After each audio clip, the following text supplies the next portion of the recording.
Our leader of eminence today is a distinguished global CIO, certified technology and business visionary, with executive hands-on experience in heading end-to-end IT, digital transformation, infrastructure, governance and security, ERP and CRM programs. He comes with a rich and diversified industry experience spanning over 20 plus years across various industries, domains, and geographies. A charismatic communicator and speaker who easily interfaces with C-level executives and across various lines. A winner of multiple awards and recognitions for global deployments. He's a mentor for startups and students. Please welcome Dr. Mukund KS, AVP and Head IT at Eris Life Sciences. Dr. Mukund, thank you for joining us today. Hey, hi Roshan, good evening. A pleasure to be interacting with you and thanks for having me.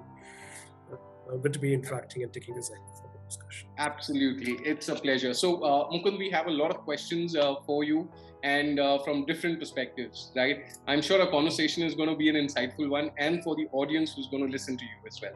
Wonderful. Looking forward to that, Roshan. Coming to cybersecurity, right? In one of your interviews, you've mentioned that CIO is now more a CIBO role and ROI is return on innovation and not investment. Can you elaborate a little more on this for our audience? Sure. I think it's a great pointer that you brought in over here, Roshan. So one of those things that is happening today, especially post the pandemic that you might have seen, is there has been a lot of volatility that has been there. Things have become very effervescent and the bubble is just bursting.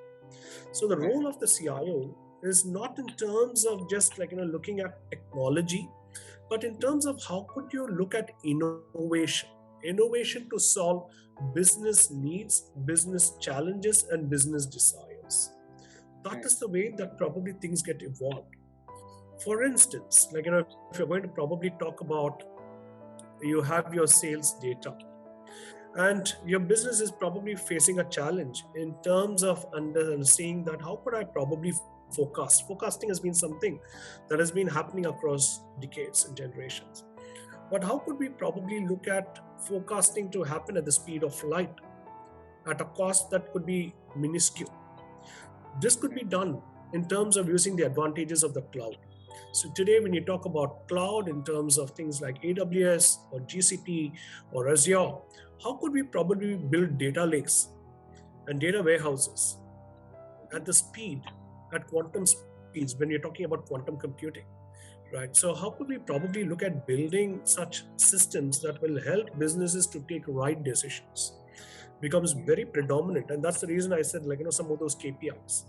That any projects that what I do, I work on any projects, I always measure a project based on a KPI, and then I do agree whether IT is going to be involved in taking up the projects, because what happens is you have limited manpower. Right. There's limited resources that you could work with, and you cannot look at every other project that falls under the bucket. So I've created a matrix called the IT6 matrix, where I talk about 6 key areas in terms of how businesses probably would relate with technology. So is it going to be in terms of productivity and cost improvement? Is it going to be in terms of revenue generation? Is it going to be in terms of user experience? Is it going to be in terms of cybersecurity and audit readiness? So there are various different quantums that I could look at, and each having its own metrics. And then I work with the business teams, the business leaders, in terms of understanding how they envision this whole idea that they're having it to occur, and what would be the contribution of IT towards that initiative. And I put a dollar value for the project that I'm going to initiate, which means what you said, IT moving from the cost center to the profit center happens because today now we are becoming the revenue creation mechanism. So the role of the CIO is now becoming a chief information business officer, because IT is today that one part of the organization that is able to look at every different phase, and every part of this whole umbrella, stitch it together, and then become that whole business evolving journey in bringing all the various capacities together. So CIOs are now taking up board level roles also, and are also becoming CEOs. So that's the way that the CIO role is probably evolving.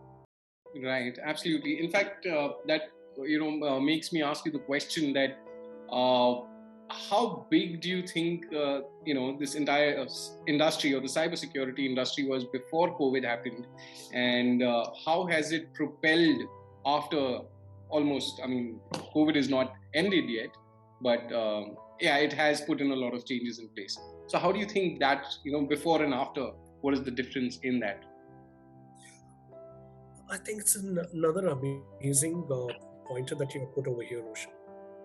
Typically, what's been pre-COVID and post-COVID, there has been, I would say, the metamorphosis has been enormous. The reason that probably when you look at, people used to say a VUCA world, and now Right. they call it as a de-VUCA world, which has now become a digital VUCA world. You are having a lot of these nomenclatures being defined on a day-to-day basis. But what's happened pre-COVID and post-COVID is that with post-COVID, everything turned digital. Your Kirana stores went digital. Everything that you could probably look at had a digital um, identity towards it. And with these Right. digital identities getting created and with a lot of digital proliferation happening, that always opened up the Pandora's box for hackers, for intruders to start looking at how could they probably also monetize these opportunities. True. And it was not just for monetizing opportunities, but also in terms of how could they bring down. There were a lot of state-related threat actors. See, what probably I could relate to is that if you would have seen pre-COVID and post-COVID, there was a lot of targeting by state actors. So when I say state actors, it is like sponsored by other countries and governments, hackers who Right. are sponsored by other countries and governments to start attacking especially pharmaceutical industry. In India alone, multiple pharma companies had to take the bait, and they actually bit the bait, and they fell prey during the COVID period. The reason why that happened was that, these intruders knew that there's a lot of work that is happening in terms of vaccine and the vaccine development. Now, this is knowledge, this is liquid gold for you that you're having. And this is True. where they wanted to capitalize on. So the way that you had seen the cyber security threats that were there pre-COVID and post-COVID has significantly changed.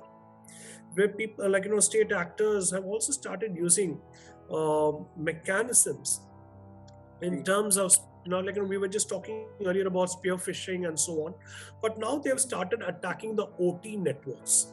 Like every IT company, every pharma company has been looking at securing the IT the IT part of the network, but the Right. OT part of the network has not been secured. And this probably has led to a couple of those vulnerabilities being exposed, and where they were able to infiltrate through those vulnerabilities. So there's been quite a bit of shift, and that's the reason a lot of support has been coming from governments and also from the government of India in terms of METI, NTRO, and so on. In terms of how do you further, how does each sector, how do sectors probably secure themselves? So they were also giving guidelines. How does pharma secure itself? How does banking secure itself? Because every other transaction was getting digital. So it became more and more opportunities for having these kind of events occurring. So yes, True. post COVID, So the entire journey true. has changed. True. So I think you've elaborated so well on it. It just kind of justifies on how the CIO has become more of a CIBO role, because there's been tremendous amount of pressure on the CIOs, and from becoming a cost center to a profit center is completely justified with whatever you said right now. Now, coming on to the next question: work from home and work from office. What do you think is the industry sentiment on this? Because we're standing at the door of another lockdown. Uh, this will also end, in time. But what do you think the sentiments will be for years to come now? Will it be hybrid, or what's your opinion on that? So there's going to be a lot of a hybrid based approach. That is Right. where things would probably start moving towards.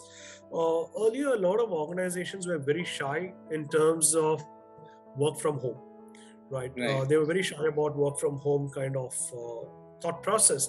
But then what has happened during the entire COVID period, they've been able to realize that there has been probably a higher engagement, and probably people, I would say on a very lighter note, are always stuck to the laptops and are always available. So the quantum of the Yeah. work has also increased, because the amount of travel time probably has reduced and other time that has reduced, and they're able to devote the time towards uh, towards the actual activities. Also, what has very interestingly happened is it has also helped them to improve on their EBITDA, where if you look at in terms of other costs that you have, your SGOP cost in terms of running your electricity, water, and all that are probably being negotiated off.